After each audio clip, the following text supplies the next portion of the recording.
आता मला सांगा पहिले भाग करा ना. 3 त्रिक 9 वजा 3 त्रिक 9. आता 16 आणि 3 किती झाले 19 वजा 9 किती आले रे 10. पर्याय नंबर 1.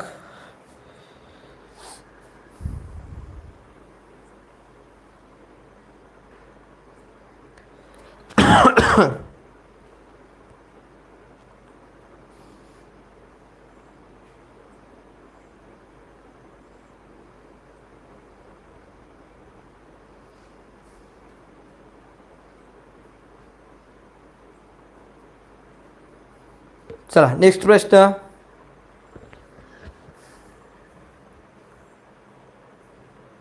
हे किती सोपं आहे बघा.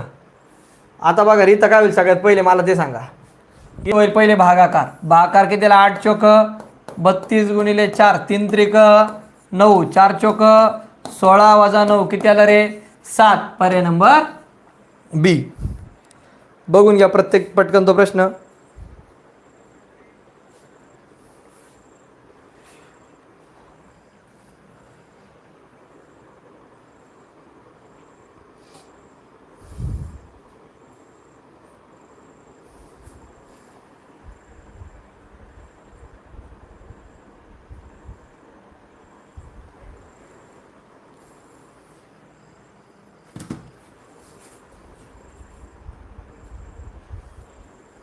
चला पुढचा प्रश्न.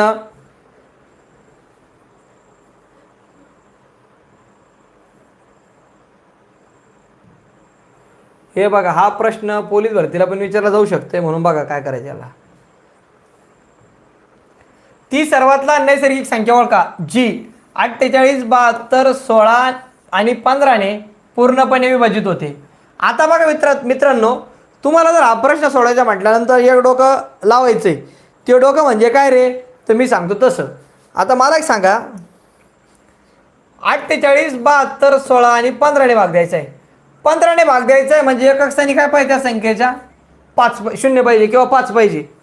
15 ने भाग द्यायचा म्हणजे त्या संख्येच्या एकक स्थानी 0 किंवा 5 पाहिजे. मग कोणकोणते पर्याय कॅन्सल होतात 751 आणि 784. आता बघा इथं 710 इथं गेला 0 इथं गेला 0 म्हणजे जसा काय तुमचा 5 ने भाग जाणार आहे. विद्यार्थी मित्रांनो 5 ने जरी भाग जाणार असेल तर 10 आणि 20 मध्ये एक मोठा बदल आहे. तो बदल म्हणजे दिलेल्या संख्येतील अंकांची बेरीज ही 3 किंवा 3च्या पट्टीत येणं गरजेचं आहे. बरोबर ना. 0 ने भाग गेला म्हणून काय नुसतं ती संख्या उत्तर नाही राहणार तर दिलेल्या संख्येतील सर्व अंकांची बेरीज 3 किंवा 3च्या पट्टीत आहे. आता मला सांगा 7 आणि 1 8 चालेल का नाही. 7 आणि 2 9. पर्याय नंबर बी.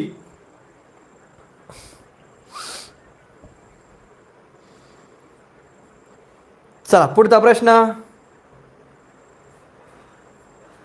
प्रश्न थोडेसे जास्त घेतले होते मी आज. नेमके 23-24 प्रश्नाने लेक्चर थोडं उशिरा सुरू झालं ना. 8:30च्या आसपास लेक्चर सुरू झालं उशिरा. आता बघा ती सर्वात लहान नैसर्गिक संख्या शोधायची आहे. ओळखा जी 11 6 55 आणि 9 ने पूर्णपणे विभाजित होते. आता मला सांगा 9 ने भाग द्यायचा आहे म्हणजे दिलेल्या संख्येतील सर्व अंकांची बेरीज काय रे 9 किंवा 9च्या पट्टीत पाहिजे. आता मला सांगा पोरांनो 9 किंवा 9च्या पट्टीत तर बेरीज पाहिजे म्हटल्यानंतर 3 आणि 2 5 आणि 1 6 चालेल का नाही. 9 आणि 2 11 आणि 1 12 चालेल का नाही. 5 आणि 4 9 9 आणि 1 10 चालेल का नाही. हे तुमचं उत्तर पर्याय नंबर डी. आता याला काय दुसरं काय रॉकेट सायन्स वापरायचं नाही. सरळ दिलेल्या कसोट्यांच्या कन्सेप्टवरून सोडवायचे ते प्रश्न.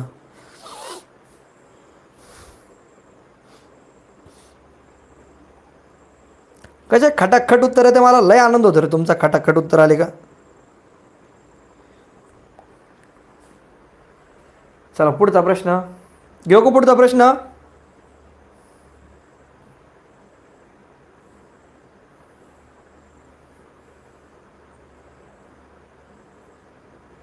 आय थिंक झाले हे प्रश्न. नाही संपलेत प्रश्न संपलेत बाळांनो. प्रश्न काय झाले आता आपले संपलेले आहेत. आता मला एक सांगा आजचं सेशन कोणाकोणाला आवडलं त्यांनी काय करायचं आहे माहिती का. आपलं लेक्चर झाल्यानंतर लाईव्ह झाल्यानंतर खाली कमेंट करायचे आहे. काय करायचं लाईव्ह झाल्यानंतर कमेंट करायच्या आहेत. मग कमेंट काय करशाल. हा तेजस बालराव संपले प्रश्न.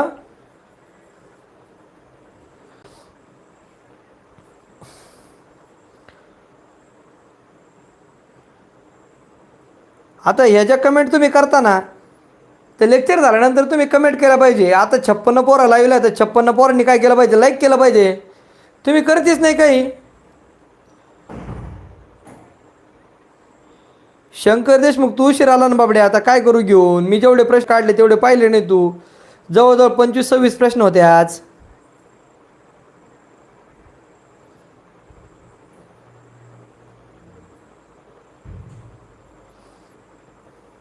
आणि आता कायला ओढ राहिले आता हे रिकामे हे लेक्चरला. हा ईश्वर मडे तो पहिलं झोपावर लक्ष राहतं बाबड्या.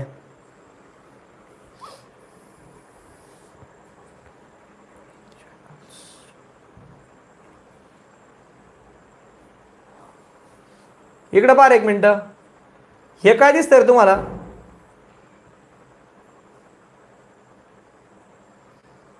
इकडे बघा, हे काय दिसतं?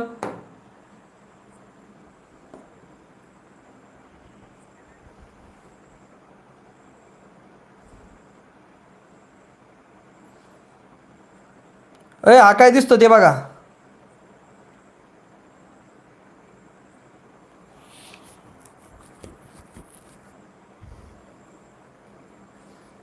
हे काय दिसतं ते पहा म्हणतो, ते म्हणतं मी उद्या नाही येणार. अरे तू नको येऊ बाबा उद्या, पण पाय ना.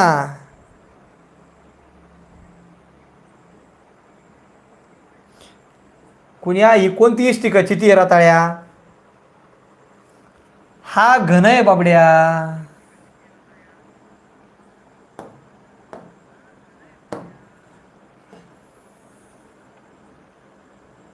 हा काय आहे? घन. आता बघा, ह्या घनाचे एक छोटा टॉपिक आहे. घन, ह्या घनाबद्दल थोडीशी आयडेंटिटीज आणि थोडीशी आपण काय करून घेऊ, माहिती करून घेऊ.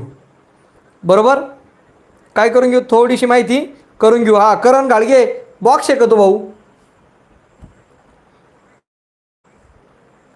ठोकळा, अजून क्यूब, व्हेरी गुड, क्यूब आहे तो, बरोबर.